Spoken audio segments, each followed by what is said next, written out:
శ్రీకాళహస్తీశ్వర ఆలయంలోనికి అనుబంధ ఆలయమైన విజ్ఞానగిరిపై వెలసి ఉన్న కుమారస్వామి ఆలయంలో నిర్వహిస్తున్న ఆడికృతిక బ్రహ్మోత్సవాలలో ప్రధాన ఉత్సవం ఆదివారం నుండి ప్రారంభమైంది. ఈ సందర్భంగా ఆదివారం ఉదయం ఆలయ ఈవో విఎస్ఎన్ మూర్తి తన సిబ్బందితో కలిసి ఏర్పాట్లను పరిశీలించారు. స్థానిక ఎమ్మెల్యే బొజ్జల వెంకట సుధీర్ రెడ్డి సూచనల మేరకు భక్తులకు ఎలాంటి ఇబ్బందులు లేకుండా అన్ని ఏర్పాట్లు పూర్తి చేయాలని సూచించారు. సోమవారం ఆదికృతిక సందర్భంగా భక్తులు వేల సంఖ్యలో హాజరయ్యే అవకాశం ఉంది.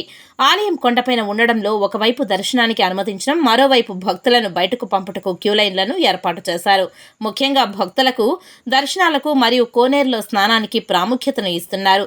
కోనేరులో నీళ్లు లేకపోవడంతో పంపింగ్ ద్వారా నీటిని నింపి స్నాన ఘట్టాలకు కూడా అక్కడే ఏర్పాటు చేశారు. ఆదివారం భరణి కాబట్టి ఆదివారం నుండే భక్తులు అధిక సంఖ్యలో ఆలయానికి వచ్చే అవకాశం ఉందని ముందస్తు చర్యలుగా పోలీసులు పర్యవేక్షణలు తీసుకుంటున్నారు. క్యూలైన్లో భక్తులకు ఏదైనా అవసరం ఉంటే సెక్యూరిటీ వారు స్పందించే విధంగా రూపొందించారు.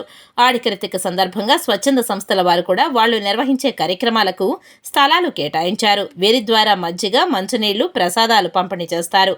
ప్రతి ఒక్క భక్తునికి సత్వరమే దర్శన భాగ్యం కలిగేలా ఈవో తెలిపారు.